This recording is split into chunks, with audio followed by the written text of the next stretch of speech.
Hello guys, welcome to a best out of one Throne of Eldraine comprehensive draft.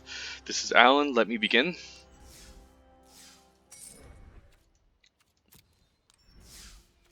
Alright, pick one, pack one. What are we looking at? Our rare is pretty good. 2-mana flash creature. When it enters the battlefield, target knight gains Death Touch and Lifelink until end of turn. This does have the knight flavor on it as a black card, but it can also target itself, giving it Death Touch and Lifelink. It's definitely a lot more better in a Knight's deck, but the fact that it can target itself makes this card pretty feasible in any black deck, using this to trade off for any other opposing creature and gain some life. So seems like a pretty decent removal spell in black. What else is there? There's Covetous Urge, which is in black-blue, but we're not moving to two colors right away. These double color cards are also pretty solid in a mono-colored deck if you're able to pull it off. But in this format, you tend to go two colors, but it's still very possible that you can go mono-color.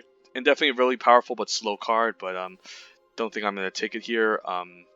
In our commons, we have Trapped in Tower as a solid removal spell, and that's pretty much it, I would consider. So the pick one, pack one is between these two cards, and I think Blacklands Paragon is just better. I don't really care about the Knight flavor of this card, but it's definitely does benefit a Knight deck overall. It's great by itself. You don't really need to play in a Knight deck anyways, regardless.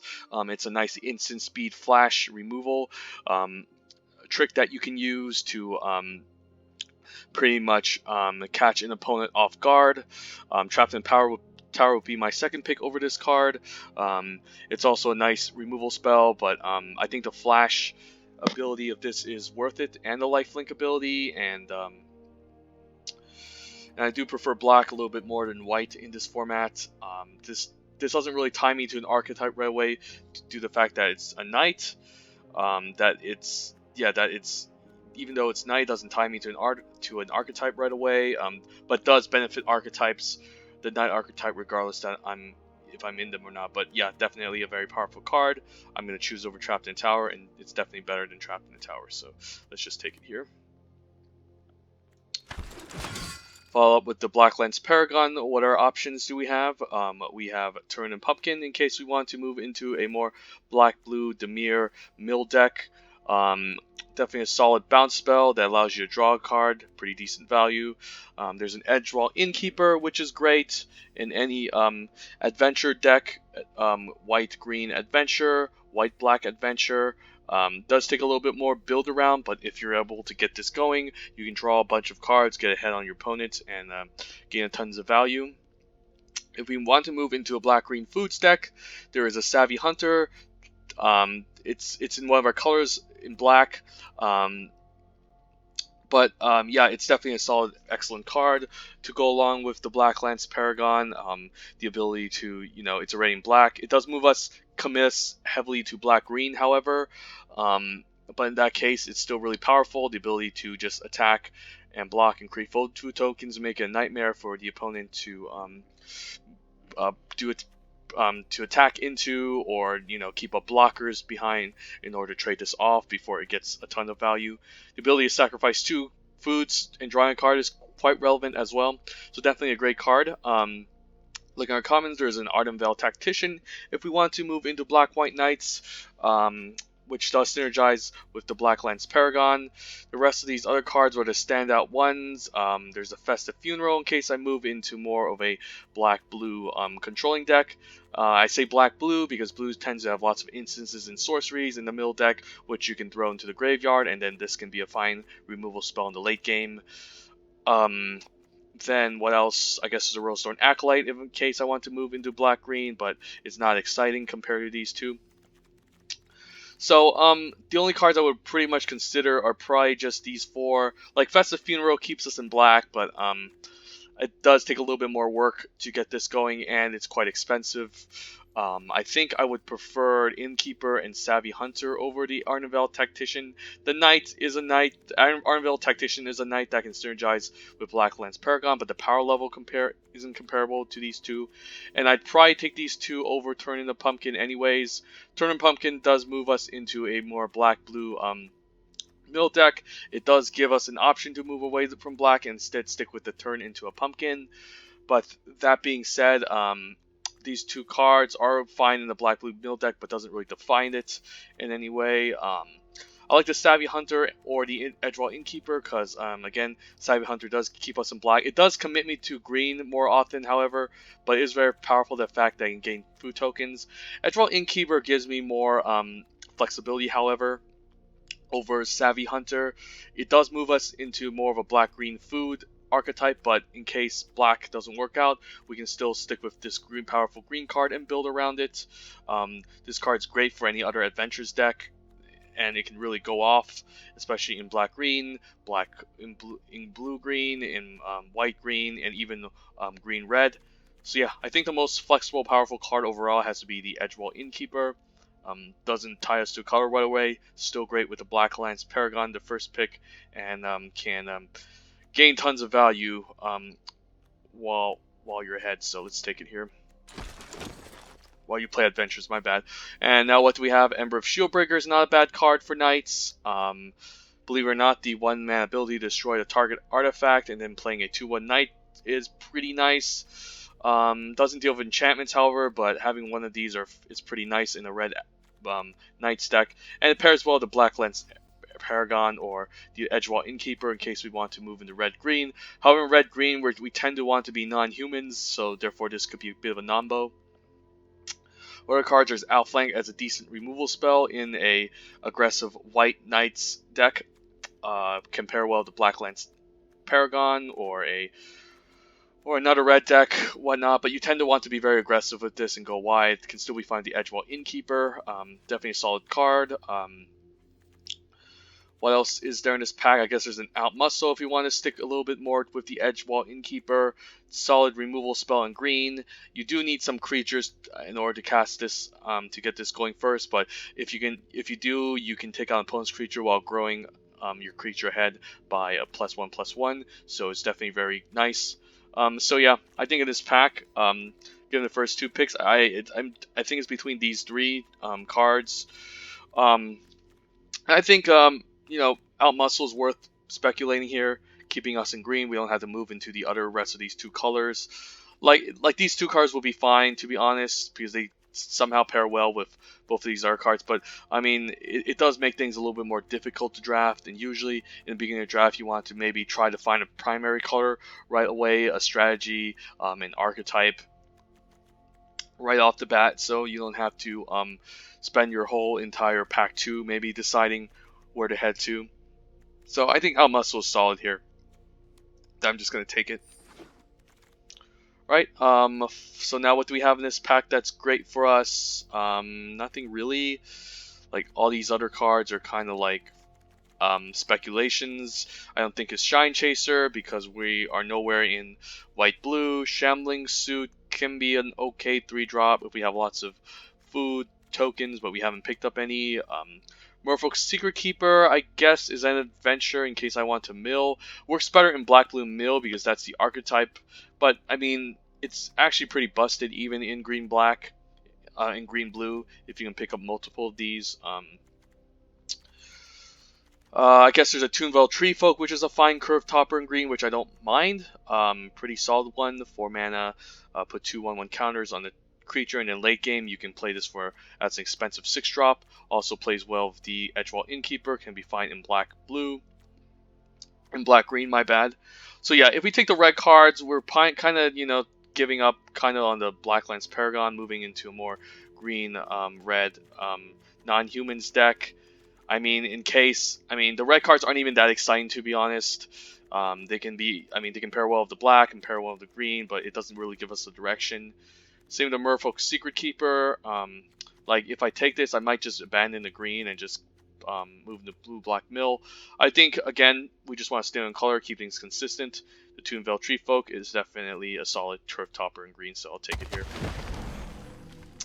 Oh, now what? Ooh, fine payoff. We do have Ocam Ranger, and we do also have Merrileaf Pixie, which are two great cards. So this is kind of a gamble again, a nice speculative pick. Um, then these are all safe choices, which I don't care about. So yeah, so these kind of move us into a second color. I think green is going to be a primary color from now. Um, Now, which one is better? Like, there's plenty of ventures in green white, in green white and green blue. It really depends on how I want to play this out. Like, if I want to go more green white aggressive, Ocam Ranger definitely helps. If I want to go green blue ramp, go big. Merrileaf Pixie is great. So given with our picks, what are we looking to do? If we're going to pick any of these two, we're looking to maybe just speculate on abandoning black, perhaps. And then what would these with what we currently picked, which two of these cards and the archetypes they belong to would benefit us most? Like, there's plenty of adventures in green and blue, so I wouldn't even mind picking up the Merrileaf Pixie, even though this is an adventure card. It's solid 2-drop, allows us to ramp. We do have a Toonvale Tree Folk that we want to maybe ramp into, out muscle to maybe give adamant, so that's a consideration. If we pick up the Ocam Ranger, it's a nice adventure for Edwall Innkeeper. We do need to draft a little bit more white cards with the Ocam Ranger, believe it or not, because the reason why is because this ability only benefits if you're going wide, in a sense, and white tends to play lots of small 2-drops, such as Youthful Knight, that can benefit from this. It's not a card that you really want to play if you want to like keep like a big heavy creature like Toonvale Treefolk. So if I'm playing this, I might just consider cutting this, move into a white-green in a white-green go wide. White-green go wide deck. But yeah, some choices here.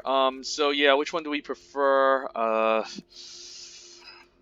Like, green white has more adventures, so maybe it's better to just take the Ocam Ranger compared to blue. Like, blue green does have decent amounts, but in right green it does have a lot more, and with the Edgewall Innkeeper it can definitely go off.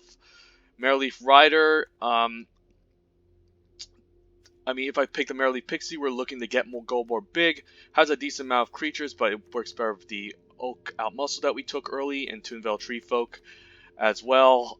So yeah, a bunch of choices here. Which one do I prefer? Do I prefer to be more aggressive? Or do I prefer to do a little bit more ramp? And honestly, it's a bit of a guess here, to be honest. I don't really know. I think Merrileaf Pixie makes more sense given that we pick an Out Muscle and Toonvale Treefolk. We want to ramp into these. These are good solid cards. Otherwise, I might just, if I pick this, I'm abandoning Toonvale Treefolk and Blacklance Paragon and creating a whole new other, and sticking to a whole new other archetype in white, which we didn't pick up any yet. So yeah, I'm going to speculate on Merrileaf Pixie here. And did we get rewarded? I don't know. Silver Flame Ritual is playable in white. So given that if we picking up the Elfham Ranger, we pick this up. Otherwise, we can just take a solid 2-drop in Merrileaf Rider that we probably need to stabilize in the early game. We can speculate on black again with Reaper of Night, even though it doesn't go well with Merrileaf Pixie. So some choices here.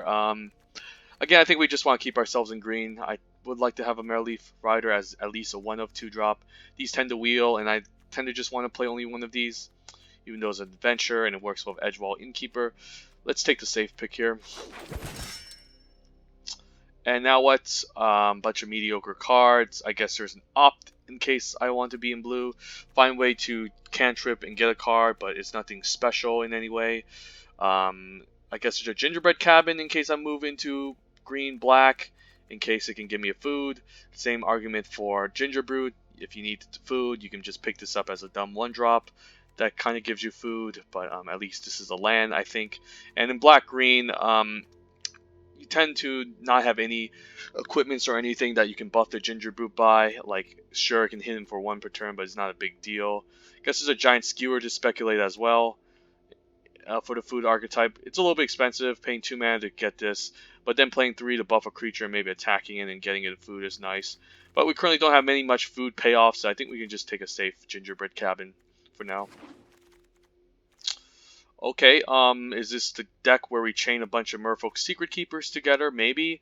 I mean, this in blue-green, you aren't looking to mill. You're looking to play out big creatures to destroy the opponent. But given this is a second one we see, we might just speculate on maybe trying to mill the opponent. Other than that, Mystic Sanctuary needs a bit of work. It doesn't really, the mana from Merrily Friar doesn't really give it that untap ability where you can get back a spell in the late game. And these tend to wheel anyways, so I just might speculate on the Merfolk Secret Keeper. Let's take it here.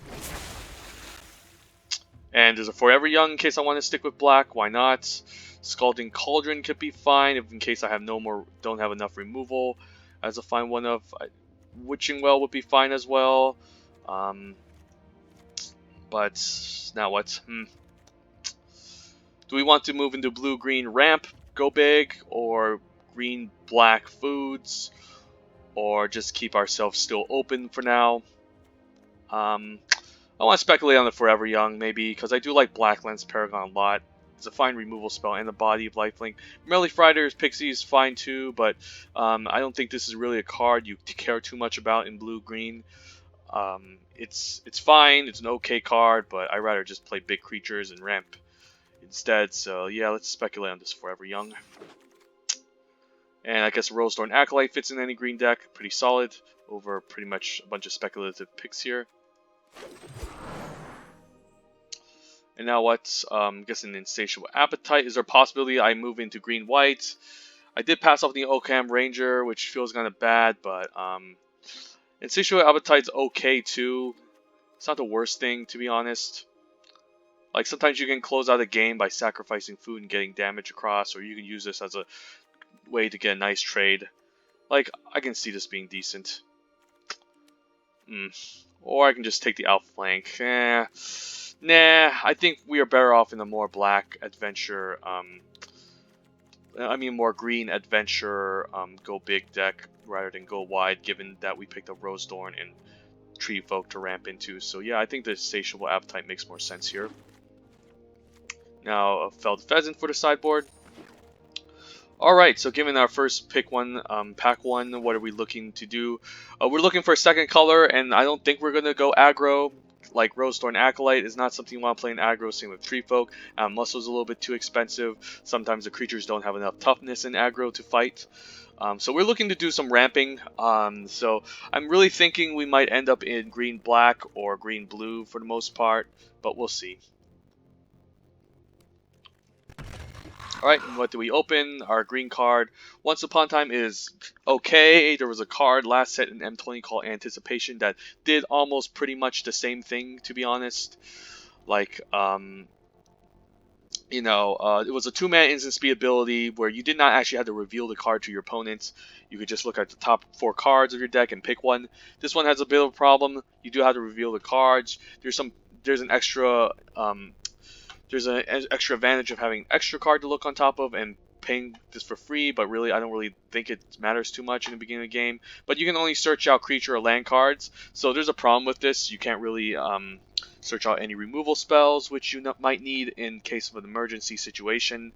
In that case, what else is there? There's Clockwork Servant if I want to get the Adamant thing online, can be pretty decent. But there's some solid removal spells here in this pack. Now it's a debate against black-green or black-blue now with Reef Soul and Charm Sleep. They're both pretty strong. The thing I'm playing this Merfolk Secret Keeper. Given that I want to maybe hedge more to black-green with the Black Lance Paragon, which is great. Maybe I just take the Reef Soul. Like, Forever Young, it doesn't mean that I'm sticking to black-green, to be honest. Like, I can easily put this in the sideboard, so now it's just a debate against these two. Don't know which one I prefer. To be honest, I think I just might take Reef Soul because black has so much strong removal and is a great color in this set. And this does take double blue to get going, and this takes single black, to be honest, so that can be a bit of a liability. Both are excellent removal spells that I would take over anything else in this pack, so let's take Reef Soul. Okay, and we did kind of get rewarded, I guess. There's a Valmir Knight, which is a great adventure card and keeps us in black. So I guess now we can just try and move out of blue. Happy that I picked the Reef Soul over the Charm Sleep. Otherwise, we'd be looking at Didn't Say Please or just a Kenrith Transmutation or just even the Paladin as a 5-drop. But yeah, Valmir Knight's definitely excellent. Nice 2-for-1. You draw a card within this, put a 1/1 Death Toucher to probably trade off. Definitely a solid adventure card that I really like in a black-green grindy deck. And it's a slower card in the black-green grindy deck, but it's serviceable in aggro, but better off in this type of archetype regardless. So yeah, just going to pick up here. Let's take it. And what did we get? We have a Barrel Witches, I guess, which can get back the Falmir Knight or the Black Lance Paragon, which actually can be pretty decent in this deck, believe it or not. But of course we need to play them first, and they're pretty powerful to get back. Like, you know, getting a Death Toucher or the Black Lance Paragon to flash in can be pretty nice. So I can see myself actually playing this in this deck. Otherwise, there's a Curious Pair as an okay 2-drop, but not too exciting. Can be a fine way to get food synergies going, but we don't have much as of right now. There's also a Smitten Swordsmaster, but it's nothing exciting as a knight. I'd rather recur a knight at the end of the day, rather just playing a Moby 2-drop. And I would rather have this deck I would rather... Yeah, and this needs to be in my deck. I mean, this doesn't really have much synergy anyways. Like 2 knights is not a big deal. Like Barrel Witches I can definitely see taking, given that we have Black Lance Paragon and the Falmir Knight. So I might just speculate on this. Find 5-drop, we can ramp into this, get a knight back from the graveyard, back into our hand. Otherwise, Curious Pair is okay. Like, we do need some 2s, but it's not exciting. So yeah, let's speculate on this Barrel Witches. And now what? Guess we have some black-green cards which are okay. There's a Grumgoli that we can try to maybe think about splashing perhaps. We only have Rosethorn Acolyte right now, so we don't have much in terms of splashing.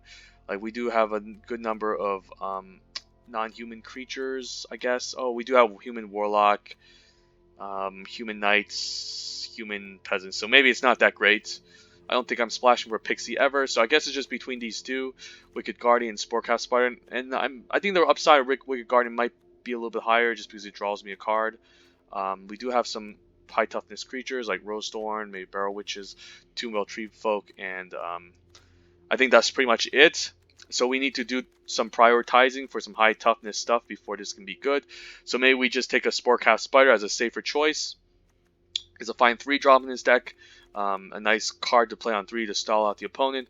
Blocks flyers. So yeah,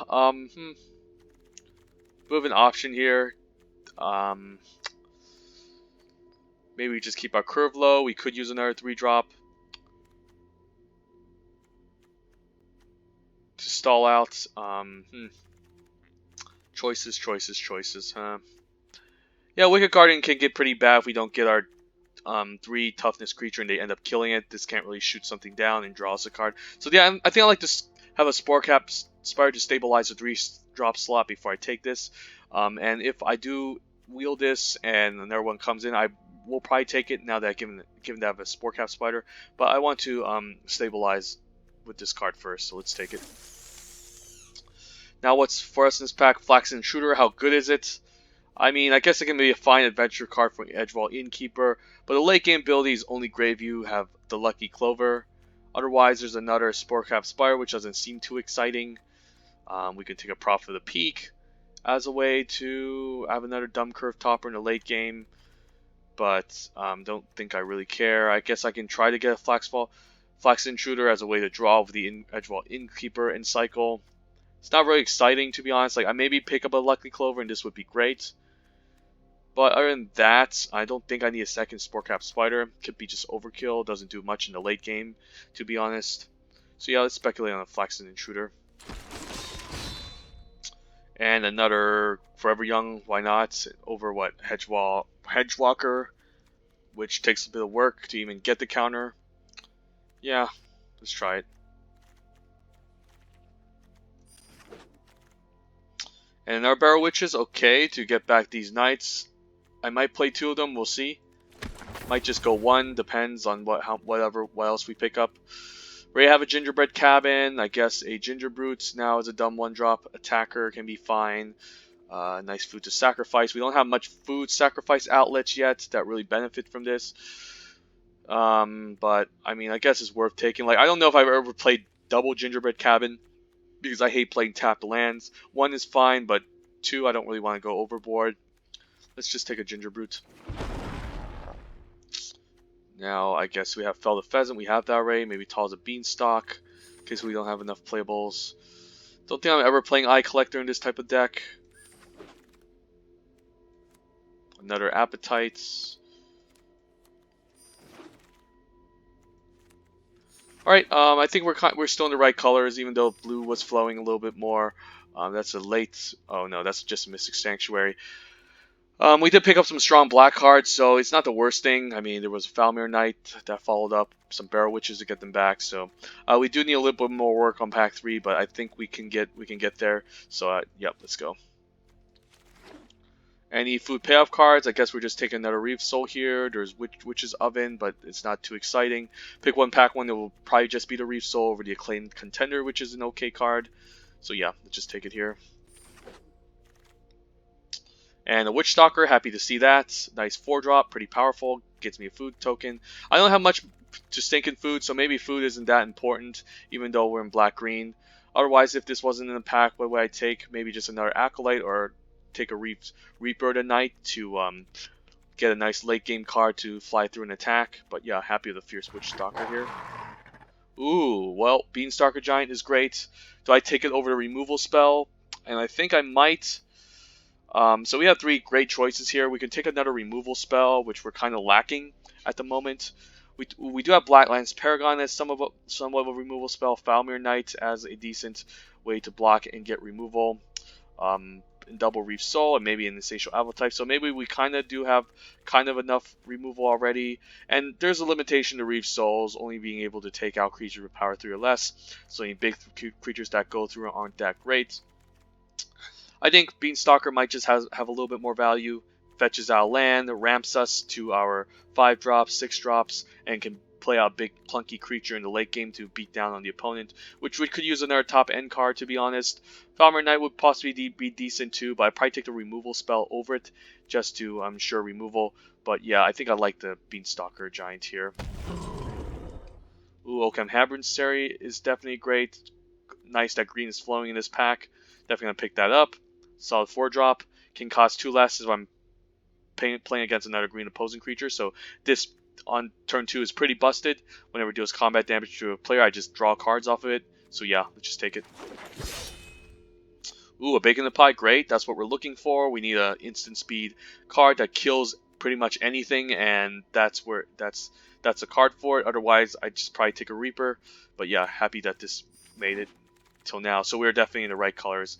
And happy of a Reaper Knight, another solid late game card.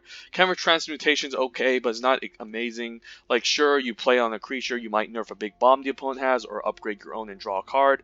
But at the end of the day, it's not that significant. It's not that powerful. The opponent might still have a 3/3 creature to block and attack with.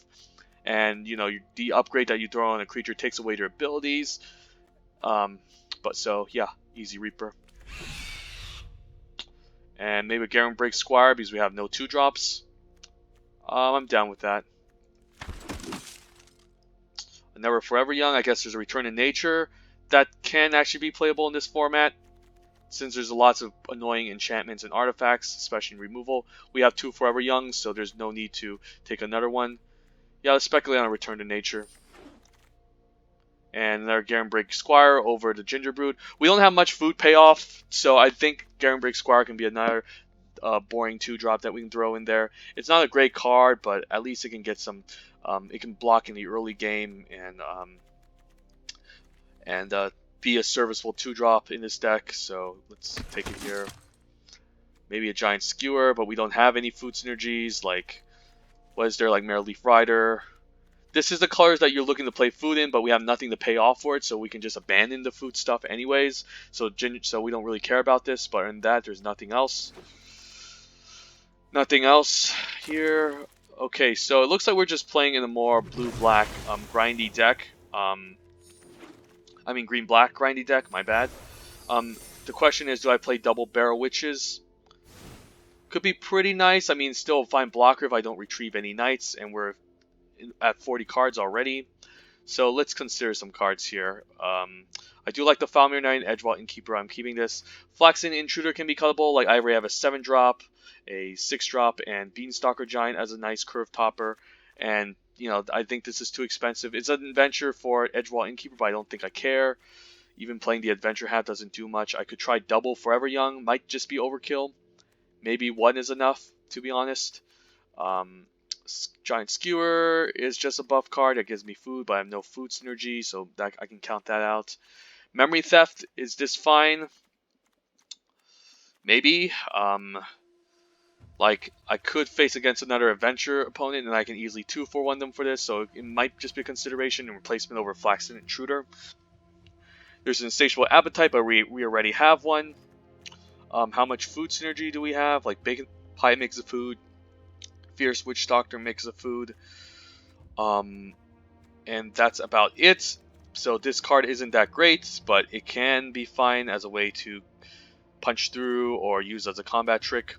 So I don't hate it, to be honest. Do we main deck Fell the Pheasant? Probably not. Like, how much defense do we have against Flyer? We have a Spore Cap Spider, Bacon Pie, Double Reef Soul that can probably take care of it. And I think I would prefer it over Talza Beanstalk because I'm not looking to buff, to be honest. I would just kill them right away so I don't end up 2-for-1ing myself. Gingerbrew does nothing. So yeah, I think this might just be the deck, I guess. Maybe I could just use another Insatiable Appetite as a combat trick. How many creatures do we have? We have 15, so I could see myself using 2 of them. But would I cut maybe just Return to Nature? To be honest, use this as another combat trick to pump, avoid damage-based removal spells, and get some nice trades and punch through across opponents, given that I have all these creatures. So let's see here.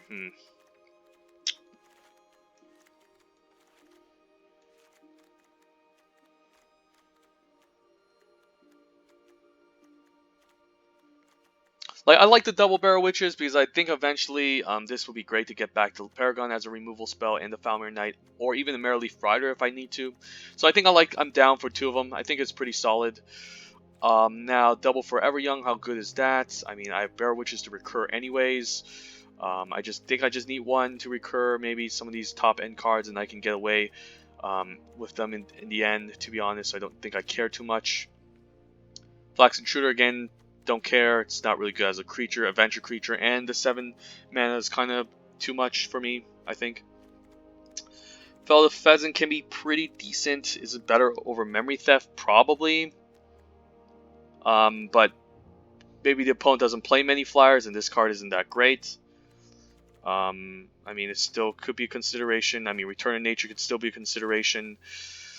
Don't think I'm playing Talza Beanstalk. So yeah, I think, like, this is sideboardable out. I mean, I can replace... I mean, these are kind of like sideboard cards that we're playing in our main deck, to be honest. Maybe Insatiable Appetite is also considered a sideboard card.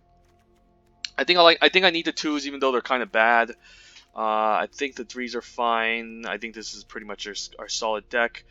Now the debate is between these 2 cards. Which one do I cut? Maybe just a Memory Theft, to be honest. Like, sometimes there are weapons that you want to destroy, and you would rather just destroy them, Return to Nature. Like, Memory Theft is fine, like, it's a card for a card, but it's a little bit too slow. Like, maybe an instant speed ability like Return to Nature is better. There are plenty of annoying equipments that the opponent might play, enchantment, removal, space effects, that they might utilize. That Return to Nature is pretty solid. Also deals with the Gingerbrew if they if they pump it up and start attacking through. So yeah, I think I like the Return to Nature over the Memory Theft or the Fell the Pheasant, to be honest. Like, Fell the Pheasant could be a fine other defense against flyers, but we do have a good amount of removal and opponents and creatures to punch through that maybe Return to Nature just seems like a better card. So yeah, I think this is a deck. Yeah, and I'm just gonna make a part 2 video on this. Stay tuned. Green, black, garbage. Right? Stay tuned.